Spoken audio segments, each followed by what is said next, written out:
We ready? Yep. All good? Yep. Yeah. All right. And seconds.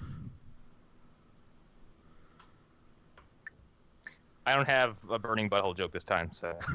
Thank God. I could not go through it a second time. I mean, that basically is a burning butthole joke, so gotcha. Okay then. Okay. Yeah. So After Dark, guys. This is one of those weeks where our After Dark is gonna be most of what we do this week. So, yeah. CW is winding down. There's really nothing else.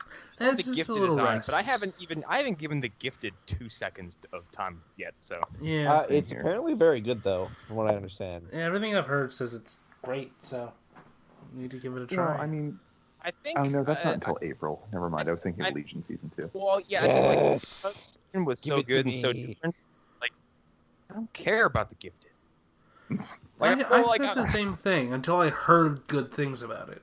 So, Give me Legion Season 2 right now. In my like, game. also, like, superhero TV shows coming out where they're just gonna dance around the subject of top line players. Agents of Shield, looking at you. And the Gifted kind of, at least like Legion has an era, like an Legion ran it. I don't know where you're going with this.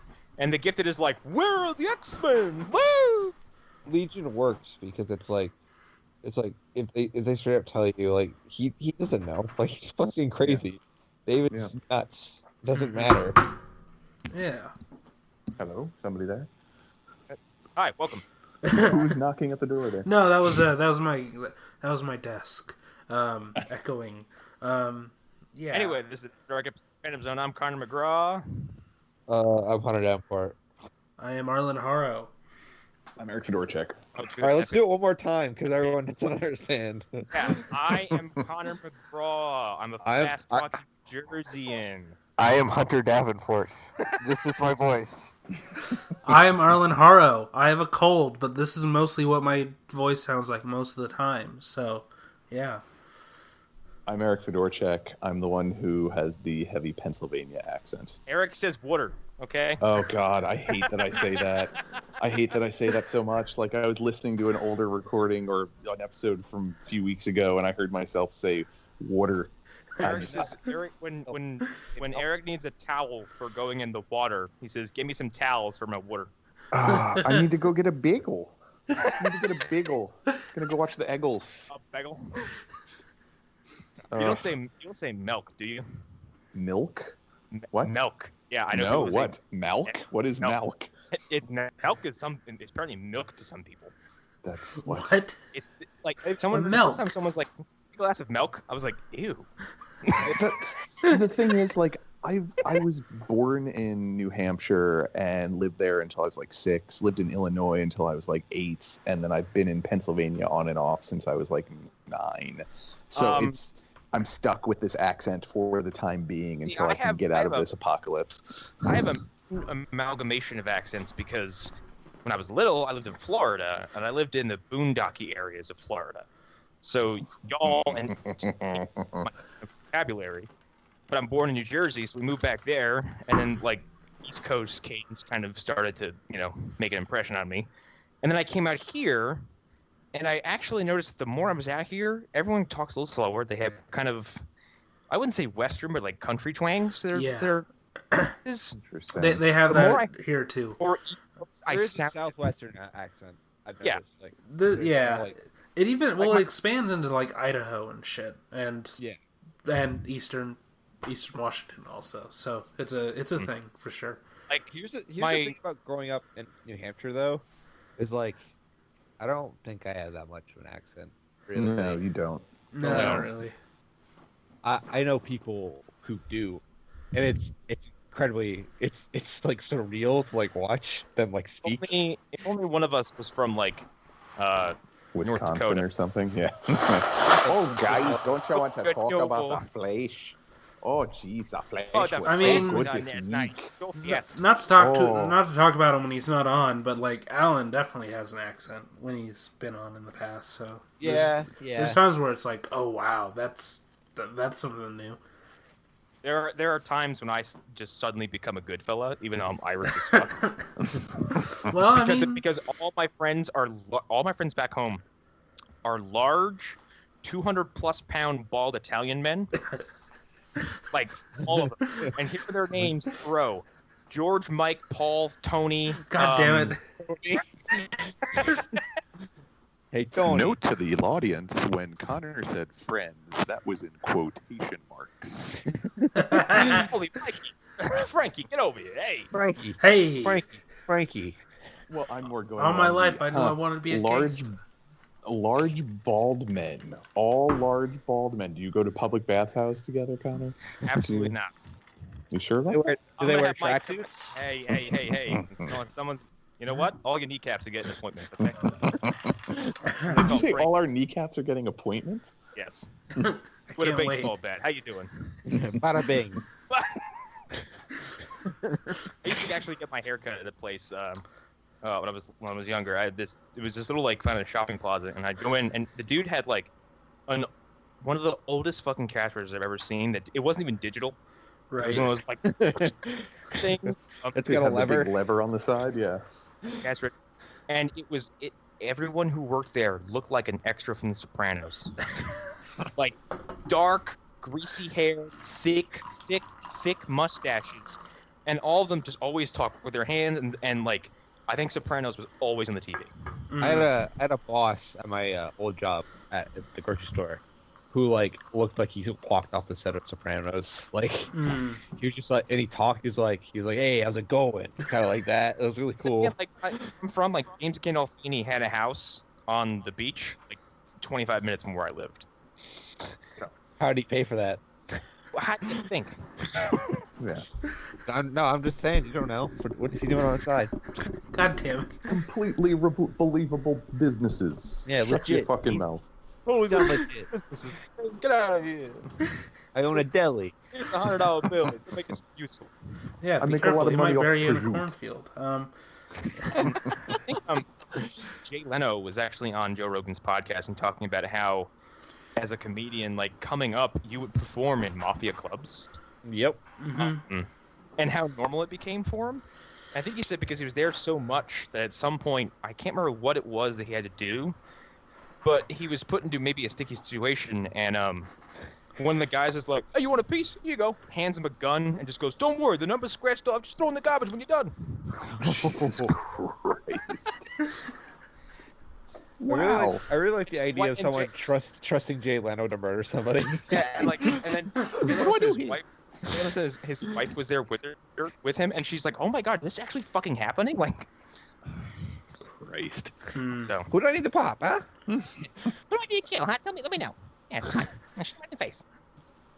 Anyway, this is an After Dark episode, and there's a bunch of news to talk about. Yeah. Yeah. First, our only speed round story is a new Lost in Space trailer. Yeah. Not a lot to talk about. It's a teaser. Yeah, it's kind of a proof of concept. Here's my thing with Lost in Space. I don't give a fuck about Lost in Space. I mean, I don't And there's either. Connor saying with Lost in Space. But I doesn't really give a fuck. like science fiction, and Mhm. I really like original science fiction, even if it's based on something older. If they can do something different with it, that's interesting to me. And it's Something Netflix. different from the fucking movie that I had to sit through as a child Yeah. Ooh. With that my dad dragged me to. Joey Wheeler. Here's How you the thing. doing? The only moment in that whole movie that's worth watching is when Joey turns into Iron Man for a second, and then everything Yeah. else It's is. It's on his badass Space Marine steel helmet. It looks like the Yeah. man in the fucking Iron Mask. it's really cool. The rest of that movie, fucking bullshit, fucking dog Yeah. shit. It's probably good to watch Gary Oldman just overact. For Yeah. I mean, 90 you can watch any Gary Oldman movie. And Jared Harris shows up for a second, so that's good. You get to see like very young Jared Harris, so that's cool, I guess. And William William Hurt is in it, and he doesn't look a day different than he does now. Well, it's because he doesn't age. Yeah, William at Hurt all. is a vampire. Yeah. Yeah, that dude's gonna outlive us all. Mm-hmm. Actually, isn't William Hurt dead? No, No, he's he's not. alive. John- Oh, no. I'm thinking of John Hurt. John Hurt. God damn it. Wrong Yeah. Hurt. who I also thought was going to live forever, but Yeah, I was convinced he was going to live forever. I still find the fact that we watched Frankenstein Unbound, where he's a time traveler, and he is now officially one of the doctors in Doctor Who lore. Yeah. So it's really amusing to think about the Wait, fact that what? John. Yeah. Dude, he's the War Doctor. Yeah. In Day of the Okay. Doctor, it's The 50th basically anniversary the special. 50th anniversary episode. David Tennant and Matt Smith's Doctor meet each other, Mm-hmm. and throughout this, a previously unknown regeneration materializes because he is the Lost Doctor because he disowned the name the Doctor because Yes. this is after he commits basically mass genocide against his own people and the Daleks. So he's like, Oh. I'm not a doctor anymore. I'm a murderer. Yeah. He's an Oh. in-between doctor, in between 8 and 9. Because Christopher Eccleston is a dick and he wouldn't show up to be on the show. Yep. So, Why is he Because the his War career is Doctor? going so far. well, Because he's the one- Thor had between just the- come out. Oh, Okay, that explains a lot. Yeah. okay. But yeah, he's the War Doctor because he's the one who ends the war between the Daleks and Yes. the Galaxy. Whenever you say War Doctor, I keep thinking of War Machine. I mean, he's kind of like that, but for Doctor Who. And his famous his famous words as that character are no more because he's just tired of the fighting and basically initiates a doomsday and kills both sides. Oh, Yeah. damn. Yeah, and if That's you, one way to stop a war. Anybody who's I seen the guess. 50th anniversary but has never seen, there's this little short film that they did right before the 50th anniversary, and I think it's called Night of the Doctor. Someone where they bring back the actor who played the Eighth Doctor. Isn't Yes, it's him, Yeah. and it's his regeneration, and it's very good. It's only like 10 minutes, but it's worth watching. So if anybody hasn't seen that, and you don't even need to have watched any Doctor Who previously. it? Day of the Doctor is probably one of my. I mean, it's not Yeah. hard to believe it's one of my favorite episodes, but it's hysterical It is because just the interactions between the two doctors when they finally meet because they're just criticizing their style. hmm Because like Matt Smith's Doctor pops out and goes, I can't remember what his line is. And he's like, he's making fun of, he's getting made fun of by David Tennant. And he's like, oh yeah, and what are those sand shoes? And I'm points so at David Tennant's I'm fucking so thin and I'm so cool and I'm wearing and what are sand shoes? Points to his Okay. ridiculous looking sneakers. Yeah, it's really good. And then like they both have different sized sonic screwdrivers. And Matt Smith's is fucking massive. And Tennant's goes, what are you overcompensating for something? What is that? it's really good. Really fucking good. Anyways, as we were talking about, I'm in for anything sci-fi, and it's Netflix, and I'm not a fan of some of their movie stuff, but their TV stuff, everything that I've watched has been at least watchable. Let's So- real quick. Their movie shit. They're It's- quickly becoming Asylum Productions with their fucking movies. I mean, Yeah. Well, I no, mean- because you watched The Ritual. Well, is it a Netflix original or is it a Netflix acquisition? It's an acquisition, is my understanding. yeah. But That's here's the what thing. Original is becoming Asylum Productions. I wouldn't agree. I don't think they're as bad as Asylum because I think they have some pretty good movies. No, on but there. they're becoming the new Roger Corman, which isn't necessarily a bad thing, because Corman produced so many movies that you can't say none of them were good. Yeah, Roger Corman directed fucking Frankenstein Unbound. So, Right, but he also produced like 500 other movies Yeah. from so many directors, so you can't be like, Didn't he- those were Wasn't all he bad. involved in like the old Jason the Argonauts and shit like that too? I Or think am I so. thinking somebody else? I think so. Like, what happened? The Corman studio. We should do a whole episode just on Corman. I'll have to drag Joe in here for that because if I tell him we do that and he's not involved, he'll literally assassinate me. Oh, Yeah, no, dude. probably. Yeah, that would be awesome. Yeah, Yeah. that'd be awesome. But yeah, like Corman, he produced so many movies. He produced more movies as an independent studio than any indie studio ever. He produced a movie that we're probably gonna have to watch one day, and it's the Fantastic Four Lost movie. Yeah, but he would produce those movies. He'd let the directors basically do whatever they want. He'd give them a budget, and he'd say, "Do it." And then afterwards, if he felt like it wasn't shocking enough, or if he felt that it wasn't going to get enough butts and seats, he would add stuff to it, or he would go back and he would reshoot stuff for shock value's sake. Now, but would he tell the directors he was doing that? sometimes he would do it without them knowing.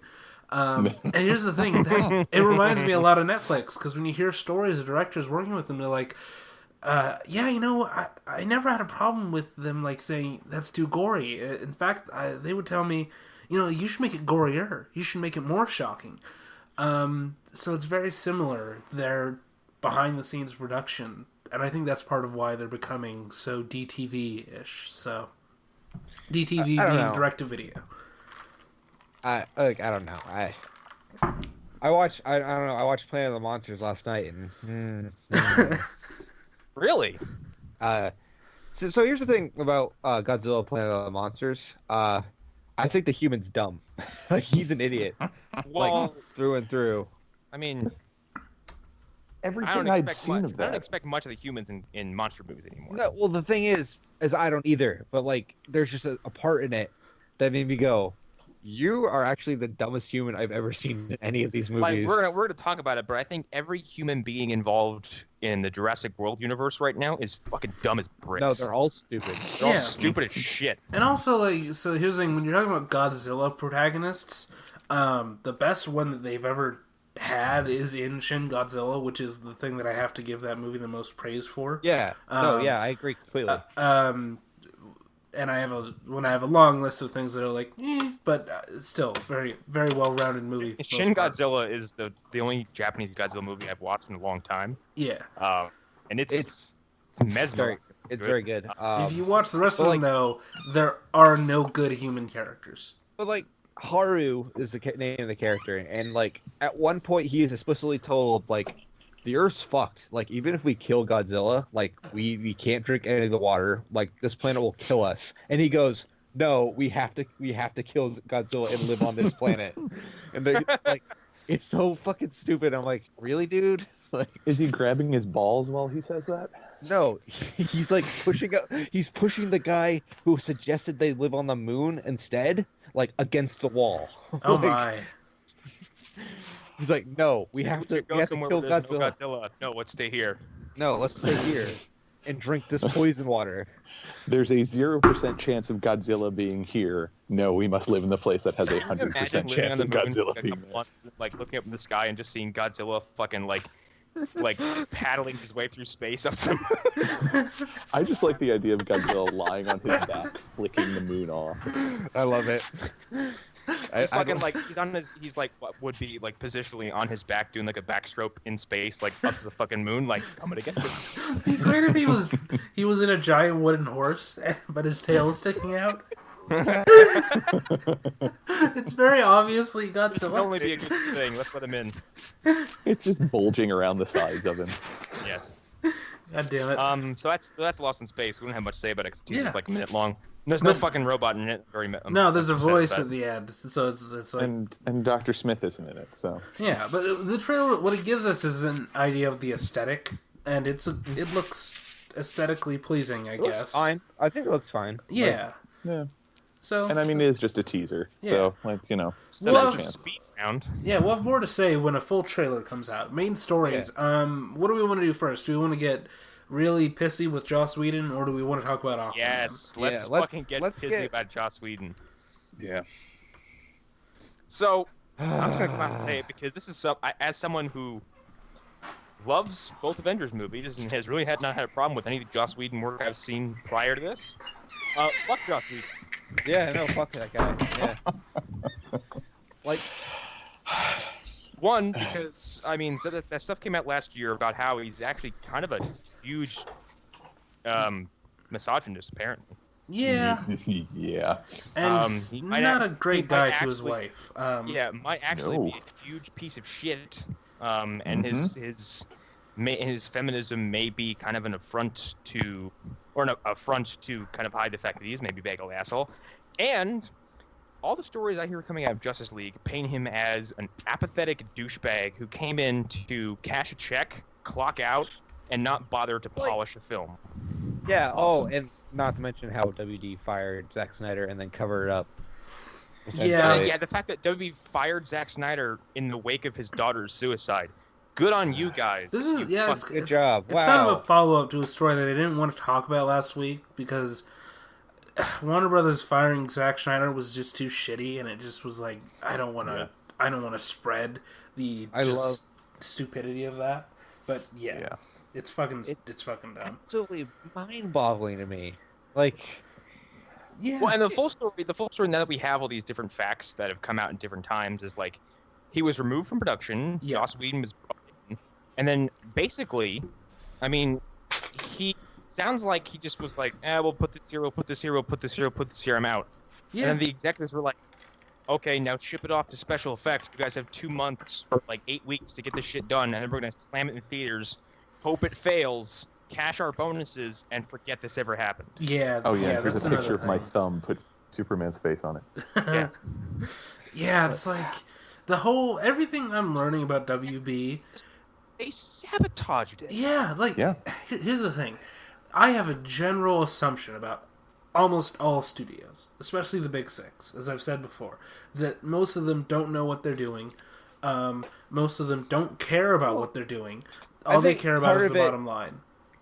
Part of it is like the film, like a film success is so like based on luck and like the time you release it and all that. Thing, and I've said this before. Which The fact that any movie gets made is a miracle. Yeah. Like It's the amazing. fact that for any big industry like that, like video games, movies, anything, it's a miracle that these things come out. Yeah. I can cut them slack for that. I cannot cut them slack for being like, let's just like rush this thing and then get our bonuses and fucking act like it never happened.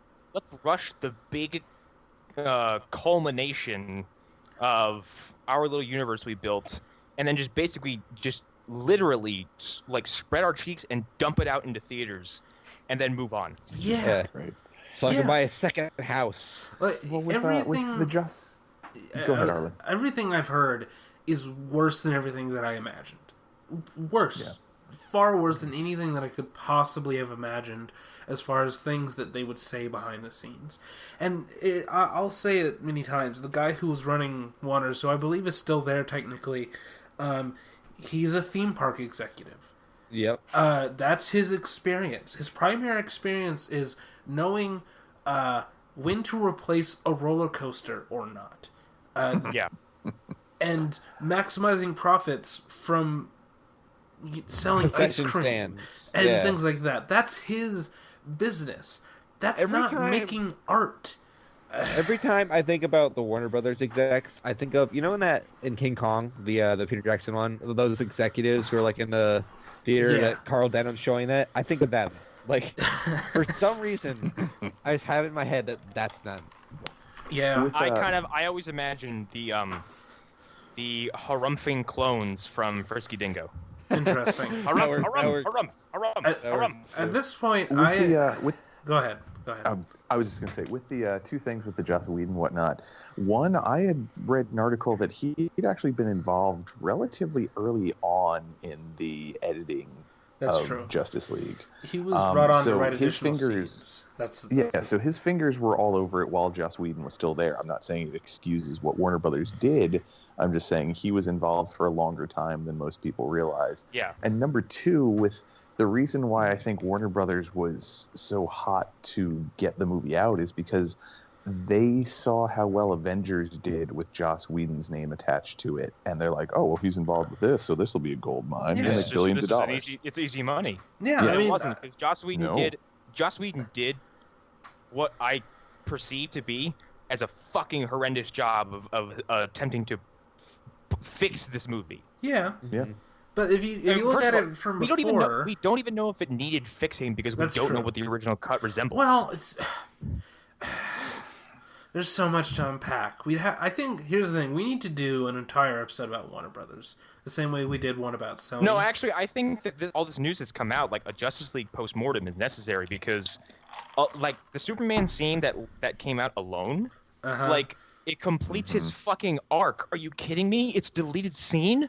Yeah. It's not even a fucking movie. Yeah. It shows it shows the choice he makes to go and be a fucking hero. I'm so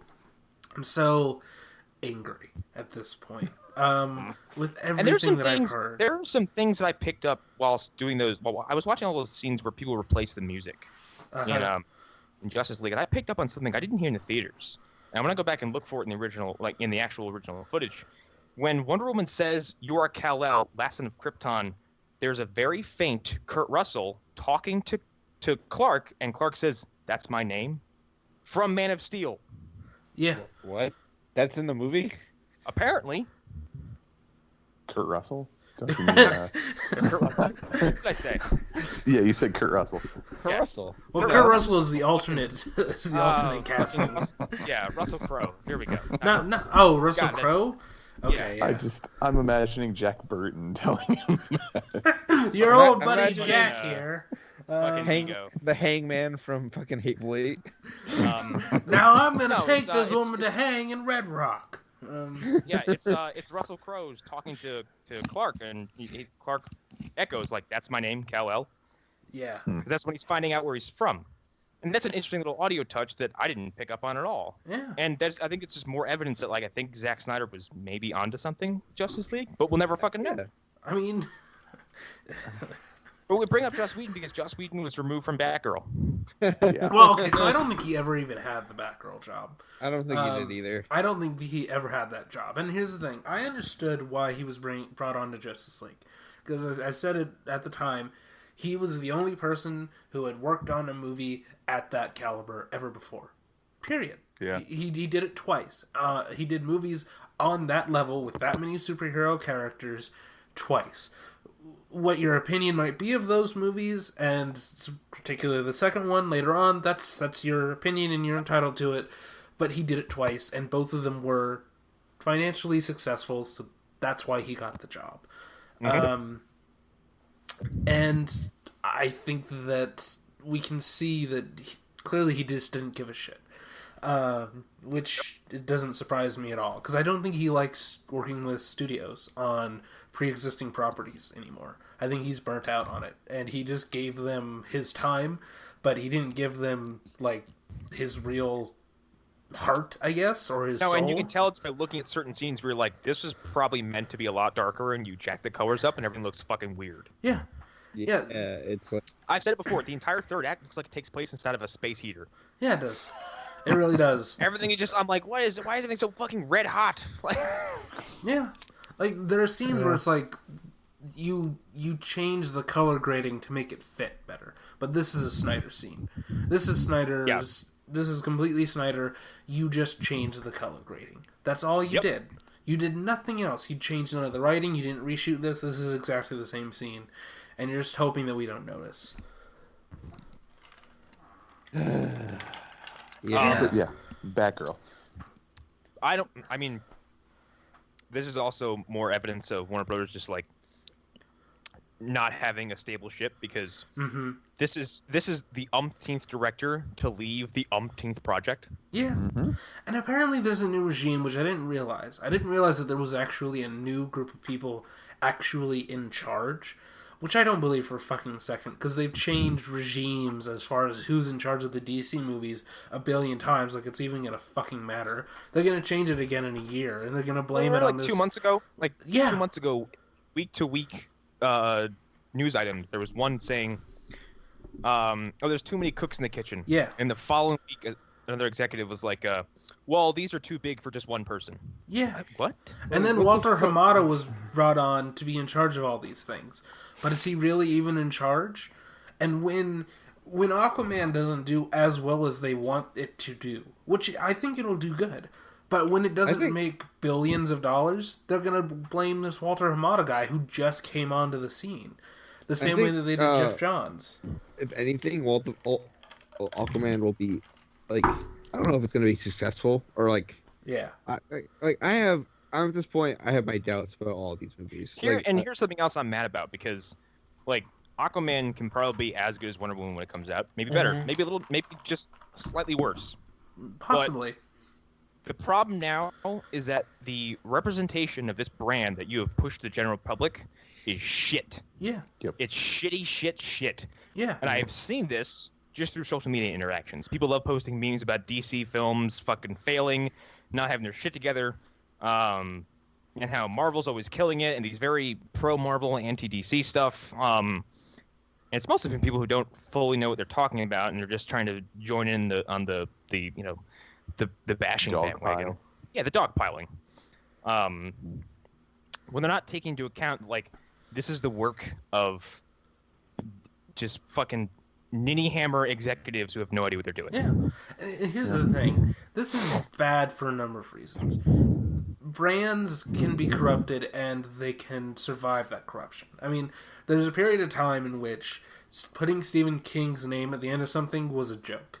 Also, Batman was dead for like 8 years. Yes, like there was a point in time where, what's another example? Something where that name used to mean something, and it just became like not even interesting anymore.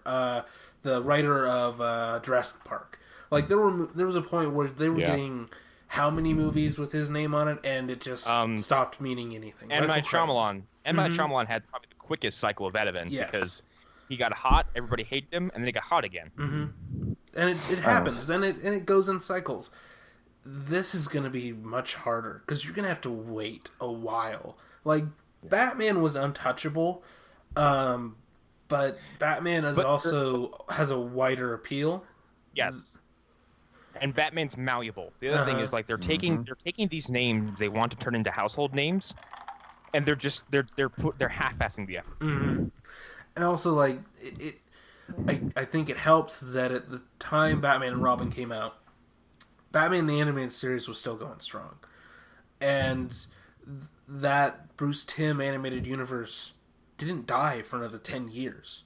Like it kept on going. Well, and if you think about it, like it's it's never truly died because like you have the Arkham games which are based in that universe. Yeah. You have stuff like Young Justice, which is sort of kind of maybe the last official Justice League Unlimited is the last official animated edition, other than some of the movies that they released afterwards, which are in the same universe. And if you want to, I would say because of the talent involved, Injustice is technically an offshoot, I think, of that universe. Yeah, because I mean, it's relying on fucking what's his name, Kevin Conroy, and what's his fuck, it's relying on that talent, Mark Hamill. Yeah.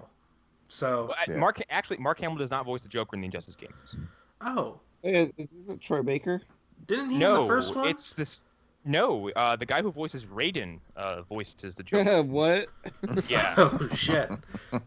Christopher Lambert. Oh, wow. Damn it.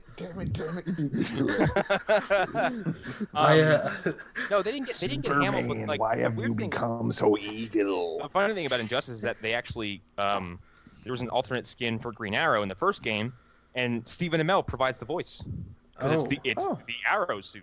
I forgot about that. Yeah, it's really interesting. Yeah, that was one of the free DLCs initially with it. Yep. But yeah, Joss Whedon's off Batgirl, and this is now how many directors were off Flash? 2, 3? Well, I mean, because what the fuck are their names? Same guys who got taken off of Star Wars. They were 2 directors. Lord and Miller. Yeah, Lord and Miller, and then the guy who directed Dope. And there was somebody else who I think signed on, and then they dropped. And then wasn't Anton supposed to direct one of them? No, but the very first director directed True Detective. Oh, yeah, he was on at one point. But the guy who directed, the guy who wrote Pride and Prejudice and Zombies, wrote Abraham Lincoln Vampire Hunter. Please no. Yeah, he was the original director of The Flash, like way back. Have you seen Abraham Lincoln Vampire Hunter? I couldn't finish it. I couldn't finish that I've movie. seen it because that director I have a soft for. Have any of you seen Night Watch and Day Watch? I've seen Night Watch. I know it by I've name. seen Night Watch. I love those movies, and they're visually very stylistic. They're ridiculous. Special effects are fucking nuts. Isn't now. that guy responsible for 9? That movie about like sock puppets or whatever. Yes, the one that has the one that had Frodo in it. Yeah. Yeah, he directed that. He directed Wanted. Really? Yes. Timur, I think his name is Timur Bekmambetov, something like that. It's very that's Russian. Right. Yeah. Don't you have that dismissive about Wanted? Wanted is not bad. If you Wanted is a the bad source film. material. Wanted is a not terrible bad. film. I don't like Wanted. It's not that bad. I think that movie's pretty bad. It's a it's bad just fun Night to watch Watch- stuff get shot. Yeah. Night Watch and Day Watch are really fun. Their stories are really hard to follow because it's really kind of obtuse, high fantasy set in modern day stuff. Like, aren't they adaptations of Russian novels as yes, they are, and they're condensed. And there was supposed to be a third film, Twilight Watch, that never happened. well? So I think they end up condensing what would have been the third movie's plot into the second one. Yeah, that doesn't work very well. I like them a lot though because it's a covert war between like witches, warlocks, vampires, shapeshifters, and all kinds of their shit split between good and evil, and they're basically sitting on like a 3,000-year-old truce that's about to erupt. Damn. It's kind of interesting. But yeah, Seth Graham-Smith is one of the people on The Flash. The DC universe is kind of imploding. Kind of. And if it was, here's the thing: if it was me, if I'm the person in charge of all this shit, except for Patty Jenkins and Wonder Woman, I would just stop for a couple years. I would too, and it seems like they're doing the opposite. It seems like they're trying to fill the plate with as much as they can, which is not the strategy. And abandoning the idea of connective tissue. I saw an article recently in Screen Rant, like that said that made this weird claim that like the shared universe trend is already dying. I'm like, no, it's not, because it's living very strongly in some places. It's like Marvel's is not. I mean, we have joked about Marvel's connective tissue, but it's all because of negative squabbling. And CW, the CW, no fucking problems maintaining their universe. Yeah, no, none whatsoever. And the Law and Order as SVU universe is still alive and well, so that's a thing. Exactly. Yeah. The problem with the shared universe thing is they're trying with grown properties. Like, we don't need to transform the shared universe. We really don't. No, we don't. But God, no. No, but here's the thing. Like, so that's not a story I put on there because I didn't care. But since you bring it up, no, what the fuck? Hasbro. Hasbro? That's the weirdest way to say Hasbro. Okay. Hasbro. Are you talking about the reboot thing? Hasbro is planning after Bumblebee to reboot Transformers. I'm okay with this. Sure. Yeah. I'm okay with this because Michael Bay clearly doesn't want to do it anymore. Well, I would also like them to get rid of Michael Bay's aesthetic because at this point, like, those movies are hideous. Yeah. Like, even if I like the idea of the robot design, I'm done with it. I'm so done with How about we get rid of lips on robots? Yeah. That never bothered me. Because even, like, Ultron had lips. I'm like, why? They're robots. They don't need lips. Ultron didn't have lips. He had Me teeth. and Connor... This kind of relates to my point of, like, the lips thing. But me and Connor were playing Xenoverse 2, and I remarked how cooler looks. Because he doesn't have... Yeah. He has, like, a mouth plate over his mouth. It looks like the fucking coolest shit ever. Yeah, that's the thing. Shredder. Mouth plates are cool, so that's true. Yeah. I want that. Do that. I am pro mouth plate. It's funny you mentioned the Dragon Ball Z thing because when Imperfect Cell first shows up and he has that weird like orange like taint thing for a mouth, I thought it would just be a mouth plate, and then it opened up and I'm like, oh, this design just fell the fuck apart. Yeah. No, it's like, I think that's a cool like design choice that like they were actually avoiding. Yeah. Until the anime Transformers from 2000, where hell yeah, they gave them full on fucking mouths, and they also turned into dragons in that series. So, but yeah, no, like so yeah, they're rebooting it, which is fine, and without saying too much, they basically confirmed that they want to do like a shared universe with G.I. Joe and Micronauts. That's fine. I think that's fine. I'm not opposed to that. That sounds awesome. Yeah. I'd be okay with that. Also, like, I think the G.I. Joe brand is another one that's been unfairly treated because... Yeah, but at least they left it alone, though. They left it alone. There hasn't been another one. They did. After Retaliation, they're like, okay, all right. And I don't even hate Retaliation. No, Retaliation's actually not terrible, and the fucking Snake Eyes and the RZA in that movie and Storm Shadow. That's the Hardmaster. But the cliffside fight. Yeah, that's good. That's good. With Snake Eyes and the actor who plays Elektra, and they're fucking fighting ninjas on zip lines. Again, I can't get over the RZA as Fu Manchu in that movie. It's so great. It's the Hardmaster. Yeah, like Retaliation was a step in the right direction, and I think if they would have kept going the way they were going, it could have actually been good. Yeah, I think the thing I love about the G.I. Joe franchise that I don't think is like like shown in those movies is like the Joes are fucking ridiculous. Like there's Yeah, they a are. pirate GI. Everybody is ridiculous, and they downplayed the shit out of that. In the Yeah. first There's a one, dude in a definitely. Hawaiian shirt and green pants. Like, His name is Chuckles. If you're There's gonna a- do, Called Ice Cream Soldier, okay? if you're There's gonna a do, pirate guy. yeah, if you're gonna do GI Joe, you have to go either full on ridiculous or you have to go super serious. It's not like Batman where he can live in that in between space. You have to go for it all the way, one way or the other, in order for it to really work. And I want super ridiculous GI Joe. Yeah. You want Serpentor and all of that craziness. Yes. Then. That said, Yes. if they had done the version of Agents of I want- S.H.I.E.L.D. that they pitched, which is just S.H.I.E.L.D. agents doing their shit, I would have been all into that. But they I didn't. want and the their blue and opening- white I want outfits.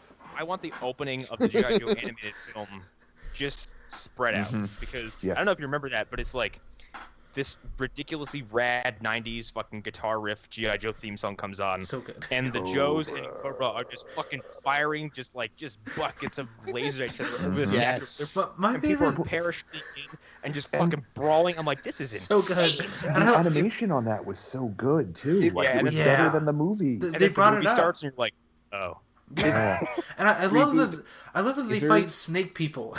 At some point. Yes. Like snake people show up. It's so crazy. Yeah, Snake Cobra Man. Law. Yeah. Was once a man. Like they go from like fascist kind of Nazi knockoffs to like occult snake people. It's so good. Literal Okay. snake. If I might be misremembering this, but in the comic book of G.I. Joe, Cobra Commander was a used car salesman. Hell yeah.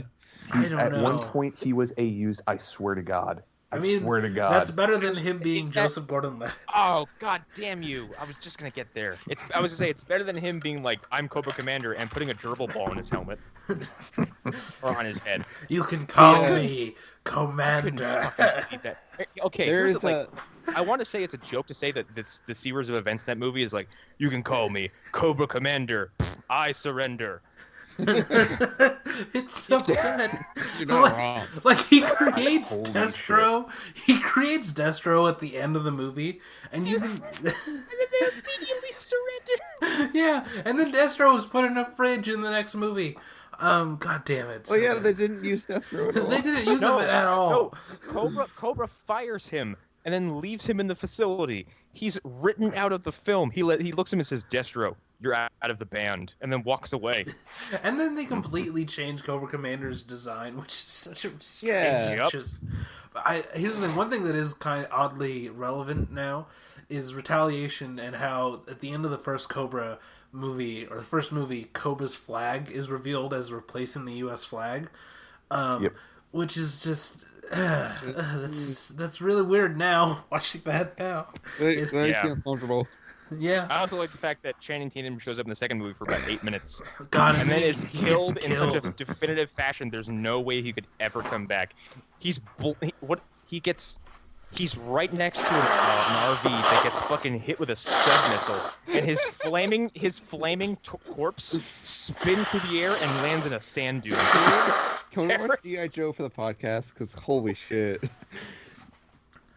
I mean, I'm I'm sending not something against to the it. chat. Hey, go ahead. I just went to the. I was just looking at the GI Joe wiki because I needed to see if I was right about Cobra Commander. He was. But the thing is, his brother died in a car crash, and he became obsessed with the man who did survive the car crash, and that soldier was better known as Snake Eyes. Destroy the Wait. world. Destroy the world. So he Destroy became the the world. leader of a semi-fascist organization in order to get revenge on one ninja. It seems it. Yeah, I think that was before he was a ninja, though. I Let's don't also know. just say the coolest thing about G.I. Joe is the fucking ninjas, because there's like a bunch of them. Right. And There's- like, Psy, Storm Shadow, and a few others.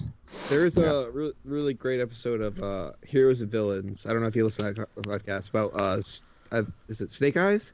I think It so. basically explains his whole history, Oh my. and like it's super fascinating. Like he's just like it's a good, interesting character. Yeah. There's actually a really great, like, it was only, I think, 8 episodes.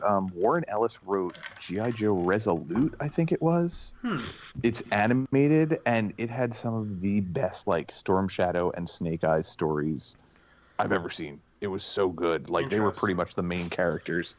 Yeah, look that up. I love the fact that two super military groups Hired ninjas. have ninjas at their Right. disposal. Ninja brothers, ninja half brothers. Yeah. That's the thing. It was the 80s. It was the 80s. I love everyone ninjas knows so much. Do you want to go into the stuff, like the Chastain stuff? Well, no, because we didn't really talk about Aquaman. They did a test screening, and Aquaman is apparently great. It's still a year out, so things might change. But there's It's gonna get reshot and handed off to a trailer. most likely. But the thing is, there's not another movie coming out between now and then, so they can't have that same reactionary thing of, well, they didn't like that one, so that's just completely changed this one. They can't really do that. Are you kidding me? They'll still be they'll use Justice League as the sword to die on. No, because that already happened. And the movie is already out, and they know that it's good. And now that the news is out that they fired Zack Snyder, I don't think they want any more bad press. Yeah. No. I think at this point they're living for bad press. Also, James Wan has been doing this whole movie in Australia, basically Wait, what? without any supervision. Like they've been the good old George Miller. yeah, basically. Wan's like, I okay, think what we're Solid learning Snake. is if you want to make a movie and not have Warner Brothers boss you around, don't Get do the it. fuck in away from America. them. You go to an unhospitable wasteland to do it. You go to the middle of Yes. Africa, or you go to Australia, and then you're good. You have to deal I with still snakes, love the joke but the joke about George Miller absconding $24 million from Warner Brothers and just running off the desert to smash trucks together. yeah, so good, so good. But yeah, And then paid all that money back, essentially. God damn it. The executives don't want to go to any of those hellscapes, No. or at least to them, what are hellscapes? So they're just like, okay, we guess it's going okay. No, like Tom Hardy and Charlize Theron said they almost killed each other because George Miller drove them insane Yeah, because he's asked them to do these crazy things. Gets in the car. I love the idea of Tom Hardy being like, just please, George, please no, please. Well, and I then can't. Hardy said afterwards, he's like, it took me until the movie was finished. He's like, I saw the finished product to fully appreciate what George was doing. He's like, he's a fucking madman, but he knows what he's doing. yeah. I really like You the can look idea at any of. picture of him and see that. I love Yeah. the idea of George Miller just being like, I made happy feet. Get in the car. I love the idea of like him putting Tom Hardy on a fucking beanpole and going like, no, we're really gonna swing you. Get on.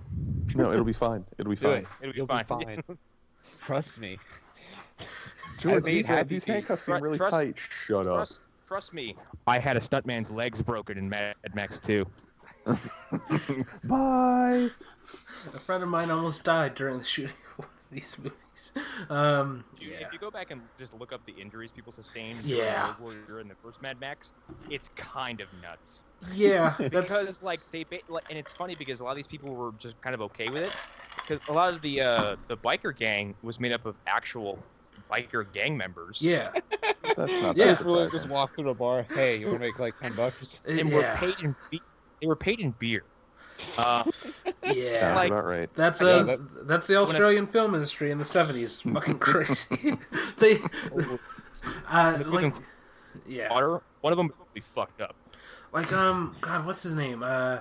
He was only Bond for one movie, but there's a movie where he was George literally Lazenby. Yeah, where Lazenby was literally set on fire during the production of a movie. What the fuck? And he was the star of the movie, and he was a former James Bond, and he got lit on fire because it's Australia, and they don't give a fuck. Yeah. No. Yeah. And a lot of the cars they destroyed were like owned. I think one of the vans that gets sliced in half is like an old ambulance that George Miller bought. Yeah. They just let get cut in two by a couple cars. It's kind of awesome. Yeah. But But anyways, yeah, also like with James Wan though, like directing this, like Mhm. I'm not worried about him. Yeah, I'm not I've worried never- about him at all. I've never been worried. No. I'm just. I hope that this means that the studio will just leave their hands off of it and just let it happen. I don't know what would lead me I to remember- think that, but I remember hearing a while back that it's gonna be like a horror movie almost. yeah, because Well, of he's the in deep sea creatures and stuff. Yeah. Also like Black Manta's involved apparently, which is really super exciting. Who's playing Black Manta? Is He's it Patrick he's, Wilson? no, he's like an Patrick Wilson's unknown. Hope- No. He's like an unknown black actor whose name I really cannot remember. Wait, am I crazy? Is Patrick Wilson in Aquaman? No, he's Ocean Master. Cool. Yeah, All he's right, Ocean I'm into that. Master. Yeah, And I'm Willem into that. Dafoe was in the movie too. yeah. Ryuk. He's Volko. No, it's Ryuk. Okay, My don't name only even. has 4 letters. Eats an entire apple. God damn it. For no reason at all. I should have put Aquaman in the speed round, but whatever, because it's not much of a story. But yeah, extras. I guess is we can move to that unless anybody has other thoughts about Aquaman. Nothing at all. Yeah. Yeah. gonna be Jessica good. Chastain is in talks to play Adult Bev for It too. I'm into Like, this. That's Yeah. exactly who I thought should play Adult fucking Bev. choice. I mean, you and Okay, everybody else. There's Yeah. only 2 people I can think of that should actually, well, 3. One of them was the fucking knockout redhead from Mad Men, Christina Hendricks. Okay. Oh yeah. I can see it. Yeah. Jessica Chastain or Bryce Dallas Howard. I could That's see. the only 3 actors I could. Oh, I could see Riley Coe from Mad Max Fury Road, the redhead in Fury Road. I could see her doing it Oh. also. yeah. She Yeah. was in Logan Lucky. She's really good in that too. So I'm sure she could do it. Yeah. I'd seen some people saying Amy Adams, which No, maybe- I no, wasn't too I don't sure think. about. I don't. No. Yeah, yeah. I don't Yeah, she think doesn't like fit. I like Amy Adams, but I don't think Amy Adams I don't think she has the edge Yeah. because like No. Chastain in some fucking hardcore roles. hmm Mm-hmm. I like to see her kind of face down Pennywise rather than Yeah. Amy Adams. Yeah. Also, Yeah. like, here's the thing. I was against it at first because like I'd rather go for like new faces. Like I'd rather have people who I have Yeah. no attachment to. But the more I think about it, the more I come to the conclusion that Chastain, everything about her previous work suggests that she could play Adult Bev. Like there's nothing about her that's different to me. Like I can see She's in some not- of her previous roles. She has no aversion to playing in horror roles either because she's in Mama and Mhm. and Peak. With the same director. That's the other thing. Yeah. That's why she's been Oh. rumored for so long, is because Andy Muschietti directed both movies. So that's Okay. where that rumor initially came from. And here's the thing: if they build it around her and they get a bunch of people who are lesser known, maybe they Well, get. Wait, the other known person I want for this movie is grown-up Seth Green because he is now old enough Oh, to play, to play his adult younger Richard self. Tozer. Yes. Yeah. No, that How would much actually of be a fucking- inspired. That's a really cool nod to the original because Seth Green is in his 40s now. here's the thing: I haven't seen him in a real serious role ever. I know that he's done them, but I haven't seen him, and I don't know if he has the chops. If he can do it, if he can play it serious, Here's the other thing. I don't think he's that good an actor. That's I yeah, I that's don't part think of he it. would be in it. Yeah, I mean, see, he's funny, I guess. I mean, yeah, but Um, because the thing about the adult segment that I know just from Reputation is that it's a lot sadder than the kid Yeah. segment. There's It's not because like Georgie dies almost immediately, doesn't he? it's also they're dealing with like adult doesn't- problems, which one of aren't them as kills fun. themselves. Like, Yeah, Yeah. Georgie. No, That's not why- Georgie is Bill's brother. It's No, Not Stan. Georgie. Stan Stan. kills himself. Yeah, Mhm. Stan, and actually in the new one, he's the first kid to walk away at the end. yeah. Yeah, And I thought really interesting because as soon as he got up and left, I was like, oh fuck. Yeah. yeah. No, I mean they obviously knew what they were doing with that. Yeah. Yeah, I'm just. The thing is, like, the second half of the story, I mean, at least in the book, it's pretty much Bill is the center character, and that's Yeah. what I'm curious about who they would cast for Bill, because if they're Yeah. gonna have Chastain in it, they need someone who is as good, if not better, than her. The other carry that. Oh god. Tom God damn it. Hardy. What's no, Fuck. What is his name? He was in God damn it. Dawn of the Planet of the Apes and Genesis. oh, Jason Isaacs. Oh, you mean Genesis? Genesis.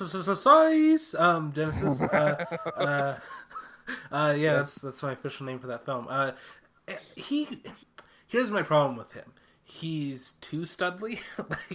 Like he's too like I could totally believe like nerdy kids grow up to be like, you know, kind of tough looking, but I don't buy him. My pick would be Jim from The Office. Jim because- Halpert? Yeah. Yeah. And we see him in The Quiet Place.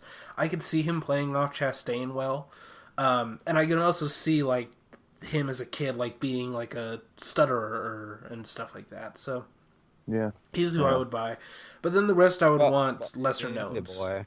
Well, that's the thing. Like Bill, Richie, and Bev were pretty much the main children actors from the movie. Like Ben and Mike kind of got short shrift, and Stan, well, Yeah, but Finn Wolfhard owned that movie. Let's be real. Yeah, that's he true. did. But He did. Sterling K. Brown, who played Njobu, he's a great pick for Mike, right? Mm-hmm. Yeah. Yeah. Sterling K. Brown would be great. People know Sterling K. Brown, Yeah, but he's I not think like so. a household Wait, name. Jobu from Black Panther? Yes, Yeah. Njobu. The fucking God damn it. Yeah, his brother. T'Chaka's brother.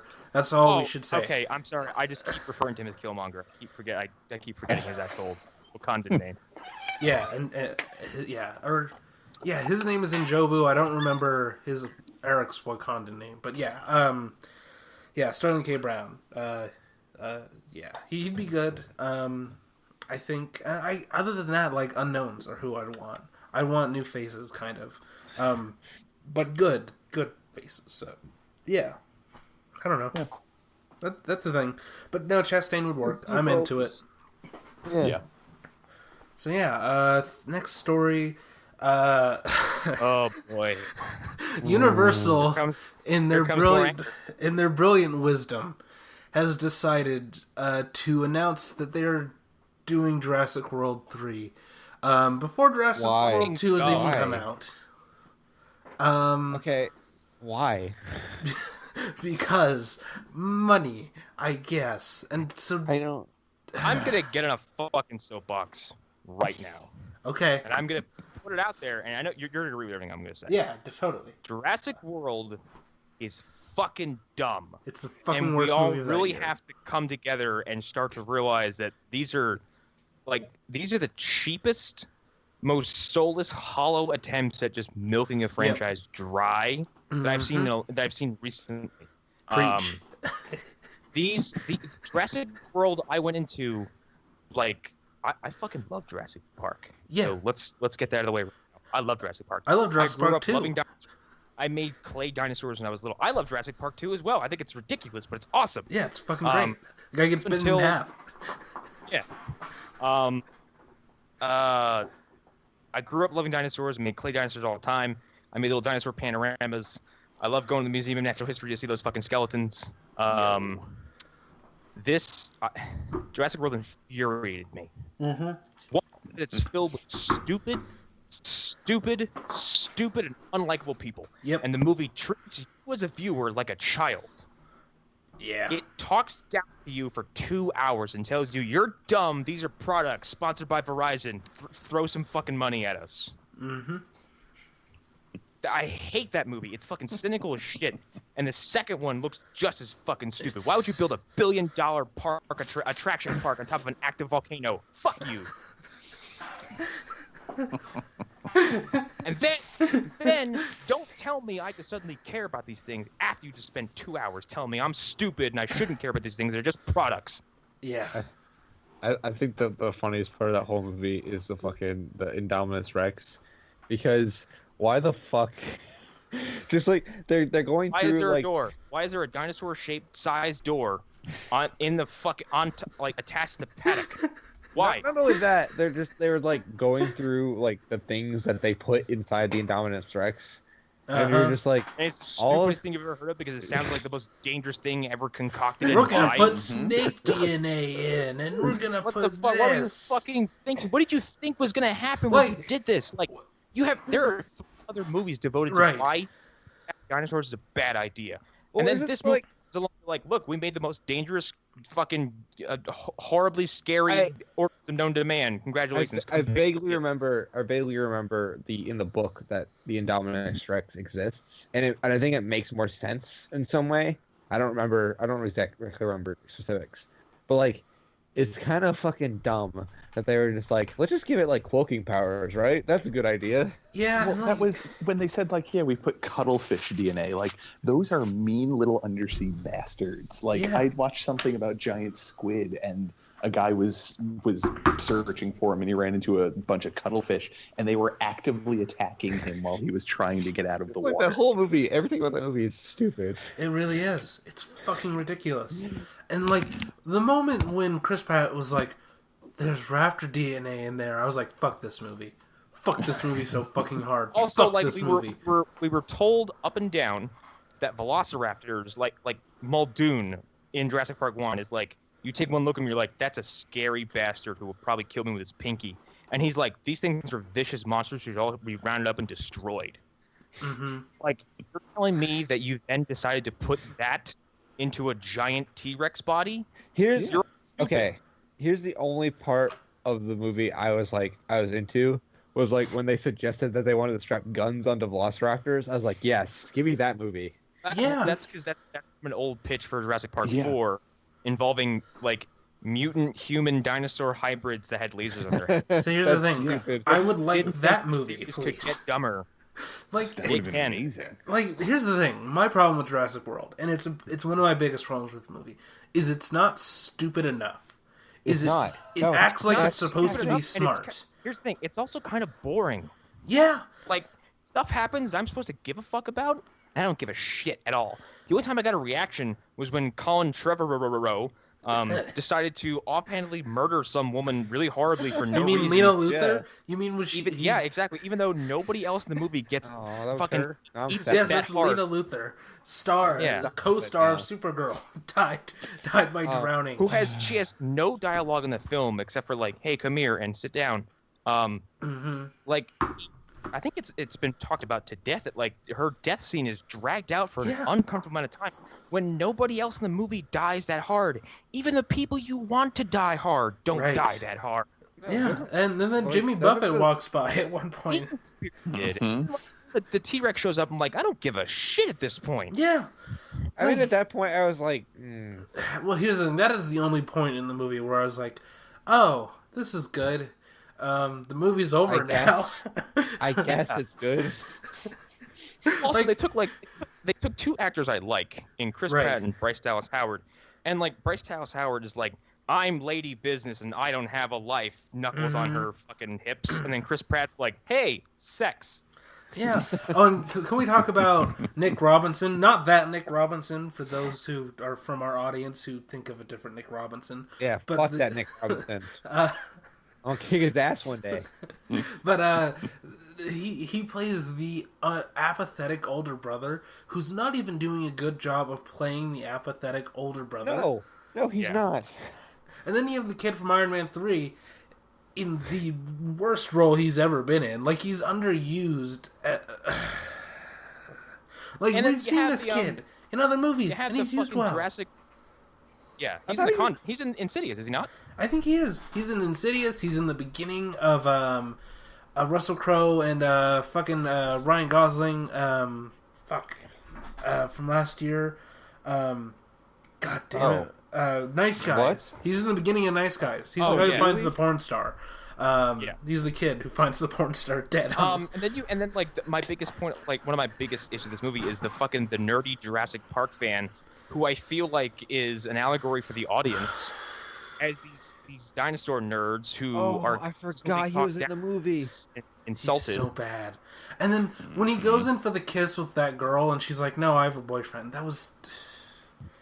There's so many problems with that movie. I forgot like, it's- that thank whole God. like thread was in the movie. Thank God they excised the scene where Bryce Dallas Howard covered herself in dinosaur shit.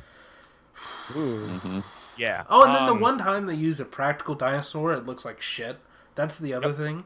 Like, this is a franchise where, yeah, it's responsible for CG being a thing. It's just kind of responsible for Spawn.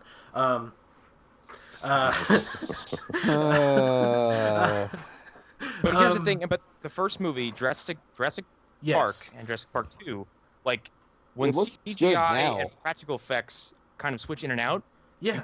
can't really you lose the moment where you're Yeah. like you're so into it where it's not distracting. Because you have practical effects artists who at that point had been working in film since the 70s, who were working on that movie and who were the best of the best at their craft. You have people who were working on Aliens at that time, who were working on E.T., were working on Indiana Jones. So when they weren't doing CG, they were doing practical effects, and it made ultimately a very convincing movie. And it brought that movie to life. This movie, the Jurassic World, is already dated. It was dated months after it came out. The CG looked like shit. I brought up the T-Rex a reason from the last movie because, like, if you want me to get excited over the T-Rex showing up, stop fucking showing to me in the trailers. Like, you've now sucked any emotional response you would have gotten out of me in the theater by showing it to me in the trailer again. Yep. I don't care. Also, now I know he shows up and does something cool. Thanks. That was clearly the money shot, and they put it in the fucking trailer, which is just bullshit. God, I don't know. I'm so angry with all these movies, and I want Universal to just stop, because again, like, there's a version of this where I would have been totally on board with these movies, but this isn't the version that they did. So, yeah. I don't know. Well, hey guys, I gotta drop out before I do. My kids bought me Jurassic World in 3D for Blu-ray for Christmas. Bye. Wow. That's not the same thing. God They damn. hung up on that note. I love it. I love it so much. Okay, so let's do that Yardie trailer before we talk about Jared Leto. Yeah. It looked like fucking John Wick with a bunch of black people, and it sounds awesome. Yep. Yeah, it's a it gangster has not movie. Will Ferrell in it. No, it does. But it does have the guy who played Al Capone in Boardwalk Empire. That's you. Who's a And it's fucking amazing. directed actor. by Idris Elba, and like Yeah. the camera work looks really impressive. Yeah, it It looks seems to be a very good. revenge story. It Yeah. looks kind of awesome. It's like it's a gangster story about Jamaicans, which is, I feel like we haven't had that movie yet. So No, we haven't. No, yeah, so I'm into it. yeah, it looks good. Go watch the trailer. That helps a lot. But yeah, Idris Elba. I'm glad that he's getting into directing, so that he can be respected for once. Now let's go Wow. to another gangster story. Oh man! See, I saw this in the chat, and I forgot what this was until I Googled it, and I'm so fucking upset. Yeah. Like, Okay, so let's just start with the obvious thing. This is a trailer for a movie called The Outsider. I'm already angry before I No. even watch it, Nope. for reasons that you all know. I'm already fucking pissed off. It's called The fucking Outsider. And then This is. I this learned that it's might Jared actually. Leto. This movie might actually get Jared Leto killed. Maybe It- by like, there's a Andy. good Not only that, like, he can get his ass kicked if he went to Japan. Here, here's what I'm gonna read some names off in order, and you can see where the problem comes from. Jared Leto, and then Tadanobu Asano, Kipe Shina, No. Shiolu Katsuna. This Reno. is not good. This is gonna get his ass kicked. Yep. This is problematic. Yeah. Like, So I it's don't set. think- It's a period first piece. of all, that's I don't think in the history of the Yakuza, I could be wrong, Yeah. but I don't They're- think the Yakuza welcomes foreigners. No, They don't. absolutely not. Like, maybe, no, even they. I would say that they would do like an exchange program, maybe. Like I they would say that they would associate with foreigners. I Right. wouldn't say they Yes, let them as a in. business partner, but like yeah, joining the Yakuza. From what I understand, that Not- the Yakuzas are fucking not to be fucked right. with. No. And they don't even They're like not. doing business with other crime organizations. That's the other thing. Nope. Like, if you were part of La Cosa Nostra, the chances of you having a working relationship with the Yakuza, if they decided to move in on your turf, And here's very how low. here's how far like the tentacles of the Yakuza reach. Now, I talk about that Japanese wrestling company Dragon Gate all the time, right? yeah, Yeah. There are strong standing rumors that the president of that company has very close connections to the Yakuza. It would not surprise me. And and if you took one look at this guy, you'd go, okay, yeah, Yeah. he's scary. yeah. Like the Yakuza, like so much to go far as like helps during disasters and Yes, stuff. they are established. very established in the blood of Japan. Yeah. Like they kind of help run the country, from Yeah. what I understand. And the idea of not just a foreigner, but a white American, like, joining their ranks is preposterous.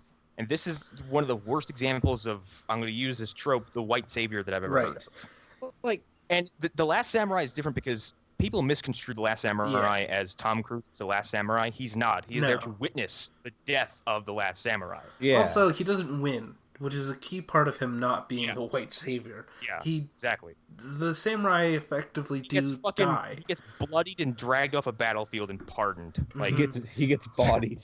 Mm-hmm. Yeah, he gets fucking wrecked. Yeah. I just everything about this movie, I'm just like, no, I don't. Like, and I read the plot synopsis to see if it would help anything, and it's because he's paying off a debt, and I'm like, that doesn't sound like the thing that the Yakuza would ever do. I don't believe that they would ever pay off a debt through servitude. I believe that they would cut your head off. And if it was through servitude, you certainly wouldn't be joining their ranks. No. They'd be their bit. Here's the difference. I don't think they'd do that for a foreigner. No. Like maybe... Absolutely not. Maybe another Asian person, possibly. Like someone who's Chinese or Korean. I could see that. All I'm thinking about is the Yakuza games right now, and it's like cracking me up. But no, I just don't buy the whole premise of the movie is problematic, and and the fact that it's Jared Leto makes it a little extra gross for me. Yeah, like I mean, the usual disclaimer: hey, he's not doing as much 30 Seconds to Mars, so that's good. Less of that in the world, but does it really outweigh things? I think not. Yeah, I don't know. I'm very against this movie. Like, and here's the thing: it's on Netflix. I'm not gonna stream it. I'm not even gonna stream it to hate watch it. And I've hate watched many things that were released on Netflix. I hate watched Death Note. Yeah, I watched it because my brother wanted to watch it, and I was like, fine, whatever, you fucking weeb. So yeah, I did just dig up an interesting story about the Yakuza because I googled Yakuza and foreigners, and I guess this is their attitude towards foreigners, kind of being around them. This is from Reddit. It says, myself and some mates are fairly heavily tattooed, relaxing in a park last summer with a few ales. This old gray-haired geezer, around 60 years old, fully suited and booted in the sweltering August heat, kept circling and staring at us. Finally asked him what he wanted. Turns out he was interested in our tattoos. He undoes his suit jacket and rolls up his sleeves and waist to reveal some wonderful artwork, which is obviously covering his whole upper body. His exact words were, "Not fashion." He tucked himself in and left. Oh my god! About an hour later, that's horrifying. Well, here's the thing. About an hour later, he returned carrying a pizza which he had bought for us, dropped it off, and left again. Wow. So I guess it was a sign of, like, this shit's serious, but, you know, you're not problematic. It's like you're foreigners, you don't understand. Like, yeah. But there was an article recently, like, speaking of the games, of they would like look at those games and be like, all right, what's the difference between them? And like, they're like very business oriented. Like, there are some of them that run orphanages. Like they have legit businesses. Mm-hmm. Like, they're run like a corporation. Yeah, essentially. They are a lot like the mob. Very similar in terms of their actual structure, but they're very take no prisoners, from my understanding. I think my favorite like bit from the article, it's like as like a quick side, is like they're like looking at like the combat system, and he goes, "Why the fuck would anyone go around beating the shit out of everyone? You get arrested like immediately." Like, yeah, it's great. But I'm gonna try to dig up a picture of the Dragon Gate president and put it in the chat and see what you guys think. But yeah, while he does that, Outsider trailer movie doesn't look good. Also, that's the other thing. It looks bad. I think that was Bai Ling in the trailer. I couldn't tell if that was. Oh no, I like Bai Ling. And I was like, wow, Bai Ling is even like mailing it in, which is a shame, really. Yeah, doesn't look good. Like, I don't know how many times I can say it. He's doing his voice from Blade Runner, which was a weird choice when he did it in Blade Runner. I don't know why he's doing it in this movie. Yeah, I don't know. Like, just I still haven't seen Blade Runner, but it's on my list. I just got The Shape of Water, so yeah. But yeah, I don't know. So I guess we'll come back to that, I guess. But final story that I have, and this one might be a quick one, is Danny Boyle is in talks to direct the next James Bond movie. Boy, talk about a series that's just having fucking trouble. Yeah. Yeah. Well, so apparently Daniel Craig really enjoyed working with him on the 2012 Olympic Games, which feels like a lifetime ago. Because they did like an opening ceremony thing where James Bond saved the Queen. That's fucking amazing. I really love That's that. fucking rad. That's the kind of James Bond shit I want to hear about. Yeah, and he like parachuted into the stadium. So that was, I guess that's a thing that I actually haven't seen, believe it or not. Me, the big James Bond fan. But yeah, that's the thing that happened. He really liked working with Danny Boyle while that was happening. So wait, is it confirmed that Daniel Craig's going to be in it? Yeah, I think he still has one more movie left of his contract, doesn't he? well, so he has the right to refuse, but he does have one more movie in his contract.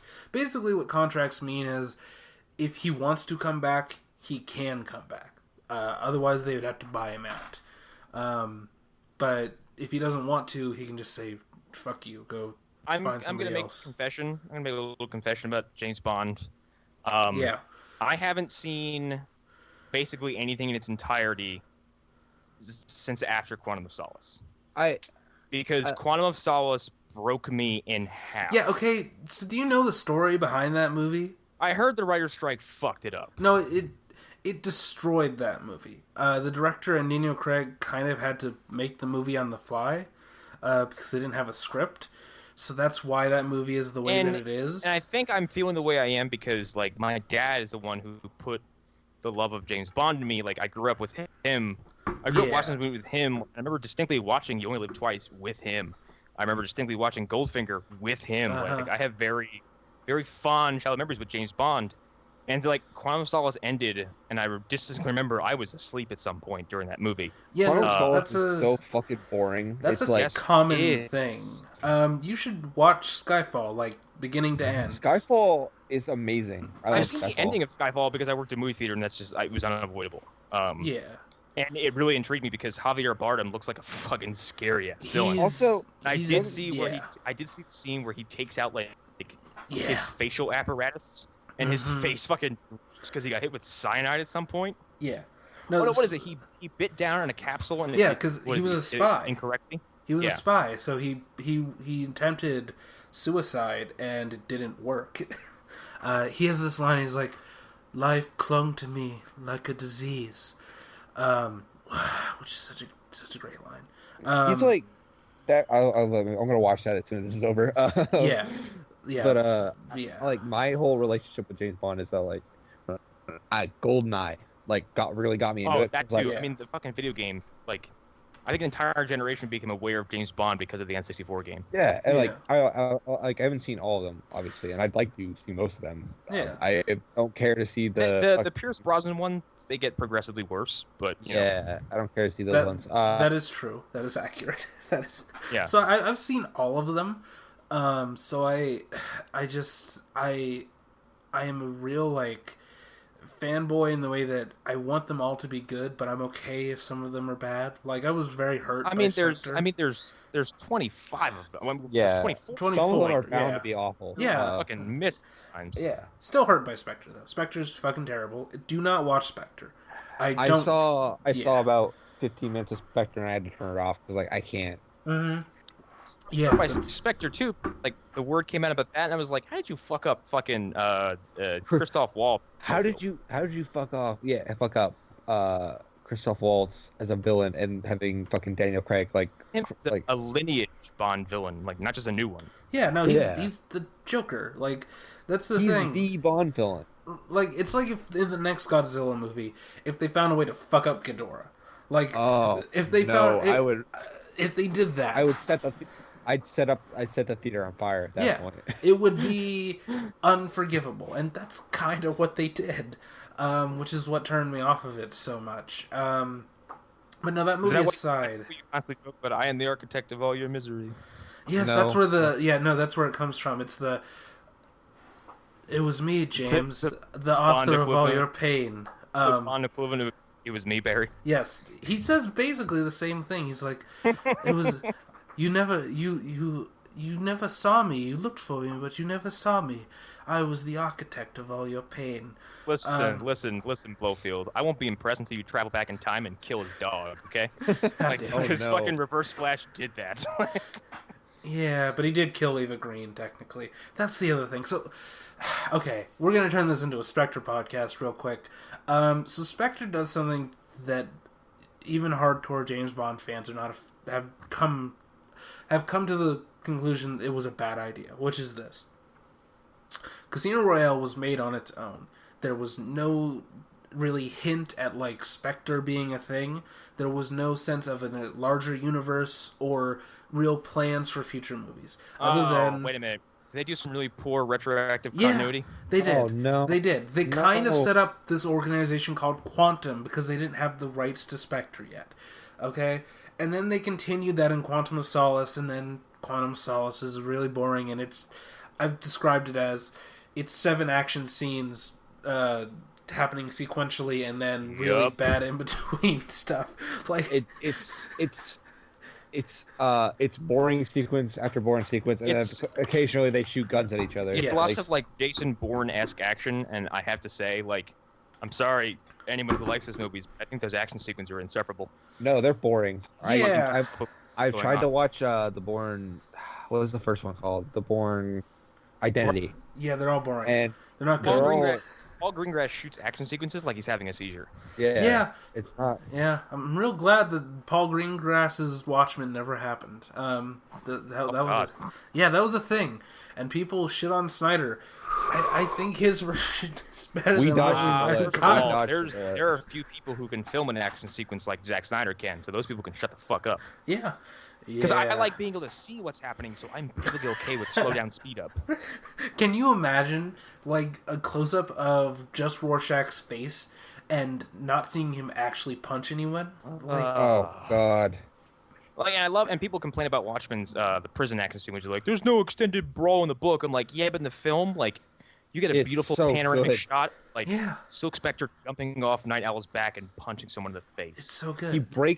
Doesn't he like break someone's hands? In the director's cut, they break someone's leg, and you see the bone pop out. It's awesome. It's the alleyway fight sequence when they're fighting while John is getting like attacked in the newsroom. Mm-hmm.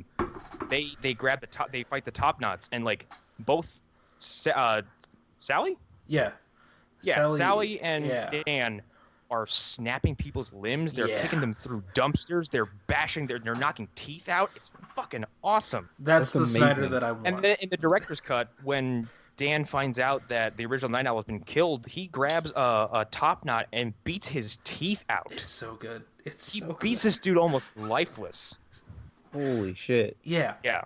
Watchmen director's cut. Underrated. Go watch really that. Good. But yeah, Spectre, they went back and they changed it so that there was this connection between all the movies. And here's the thing. They were setting up a quasi-Spectre universe, but then they included the guy from Skyfall and suggested that he was part of Spectre and that everything he did was part of Blofeld's larger plan. His whole thing is like, I fucking hate M for what she did to me, and like, it's a revenge story. Yeah, like, it's not... You're taking away from one character's revenge by making it part of another character's revenge. You're effectively cutting the balls off of the tension from one movie in order to strengthen the tension of another movie. It would be like if you went back and retroactively said Goldfinger is actually a member of Spectre and that he was trying to irradiate Jesus Fort Christ. Knox because Spectre told him to. And no, Mr. Really Bond, dumb. I expect you to die. Yes, and also I'm going to irradiate this gold because Spectre told me to. Like, also, Odd Job is here. Yes, I love love and hate a certain thing about Goldfinger, where it's like every time a new female protagonist is introduced, they're immediately killed. Yeah, I think until we got Pussy Galore, which god damn it. Like, I think the inclusion of like stupid characters like Odd Job and Jaws really endears me to James Bond. Yeah, because they're just fucking DC villains. They are. They basically are. Here's the thing. Jaws in his first appearance is kind of fucking cool. Yeah. He's kind of fucking awesome. He's just like a really, really built dude. And James Fights Bond. through- That actor is a scary Yes. Yeah, and he doesn't have like superpowers or anything, which he does in the next movie, kind of. He has fucking metal teeth. Like he has metal teeth, and he's really hard to punch because Roger Moore is a soft man. He's a very soft man. I get that impression from him for some reason.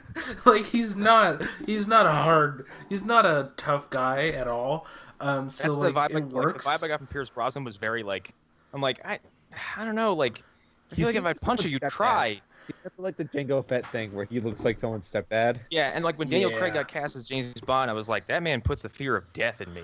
Well, 'cause you gotta like remember the scene in Casino Royale where the fucking what's it called, where you like jump on rooftops and shit.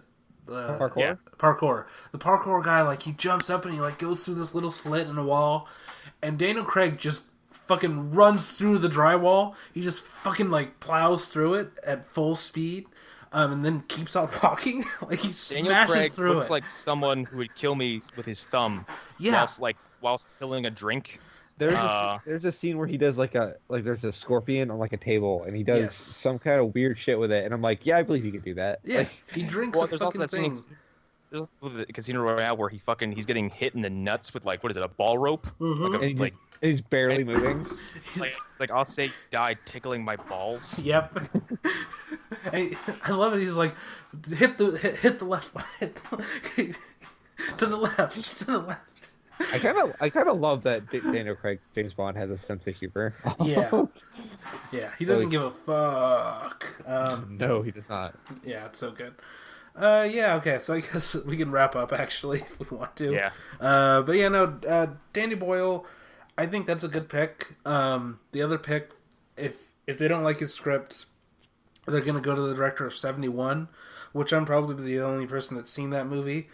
But if you haven't, it's good. It's a movie about a guy who's stuck behind enemy lines during in a city that's controlled by the IRA. It's like he's like a British soldier in IRA territory, and That's gotta be intense. Yeah, and it's him trying to survive. So if you want to watch a movie that's just gonna scare the fucking shit out of you, go watch that. So yeah. All right. Yeah. So that's it for After Dark this week, I guess. Yeah. Alrighty, I'm Connor McGraw. Death Note and Sukiyaki Western Django is out for Movie Dumpster. Go check those out. And after that is Frankenstein Unbound. And then after that, we have an entire fresh slate of recording to do, so I don't know what's going to happen after that. You can follow me on Instagram at StrokeGodMillionaire. You can follow my game collecting account at Mode7Games. If you find my Snapchat, I'll fucking add you or something. I don't know. I'm not giving it out, but if you find it. Yeah. Come and find me. Yeah, God come damn find it. me. AA Haro on most of the places. SpaceGlumbo.tumblr.com. We are all on Vero, and I'm just Arlen Haro because they don't let you do like custom like names or You anything. just look up our names. I'll Yeah. put it down for it. I'll figure out a way to turn it into a reverse Flash gimmick, though, at some point. Yeah, probably. It's you. I'm working on it. Yeah. Also, I saw I was Annihilation getting- today, so go see that. That's a good film. And I saw Black Panther today, and Oh Let's yeah, see that movie too. that review will be coming out shortly after whenever this posts. So I have nothing but good things to say about it, so get ready for that. yeah, it'll be fun. Can't wait. Bye. Bye. Fuck yeah. So-